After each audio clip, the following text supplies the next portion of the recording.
ఈరోజు మా ఇంట్లో సేమియా ఉప్మా ఇది నాకు చాలా ఫేవరెట్ అబ్బా.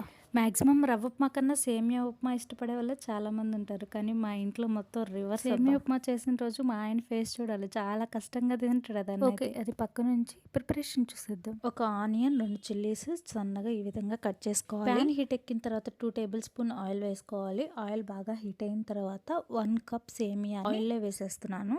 ఈ సేమియాని బాగా ఫ్రై చేయాలి. సేమియా మొత్తం గోల్డెన్ కలర్ లో వచ్చిందాకా ఫ్రై చేసి దాన్ని ఒక బౌల్లోకి అయితే తీసేసుకుంటున్నాను. ఏదో సేమియా ఉప్మా ఎక్స్ప్లెనేషన్ ఇస్తున్నానండి, నేనేం కుకింగ్ లో పెద్ద ప్రొఫెషన్ ఏం కాదు. ఇప్పుడిప్పుడే ట్రయల్స్ చేస్తున్నాను. నిజాలు చెప్తుంటే నత్తి కూడా వచ్చేస్తుంది. మీకు ఒకటి చెప్పనా, పక్కన ట్రైపాడ్ పెట్టుకొని వీడియో తీస్తా ఇట్లా ఫ్రై చేస్తుంటే పెద్ద ప్రొఫెషన్ లాగా నాకు నేను ఫీల్ అయిపోతున్నా.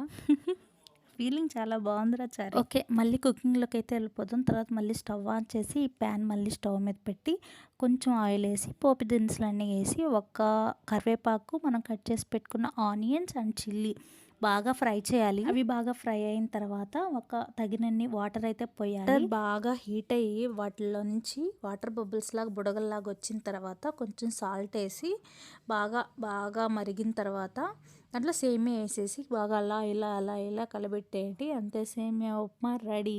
అంతే, చాలా ఈజీ సేమియా ఉప్మా. అందుకే ప్రతిరోజు ఈవినింగ్ సేమియా ఉప్మా చేసేయాలనిపిస్తుంది నాకైతే. ఈ సేమియా అంతా బాగా కన్సిస్టెన్సీ దగ్గర పడిన దాకా అలా ఇలా కలిపి అది మొత్తం దగ్గర పడిన తర్వాత స్టవ్ ఆపేసి ఒక ప్లేట్లోకి అయితే తీసేసుకోండి. నాలా ఎంతమంది సేమియా ఉప్మా లవర్స్ ఉన్నారో కామెంట్ చేయండి.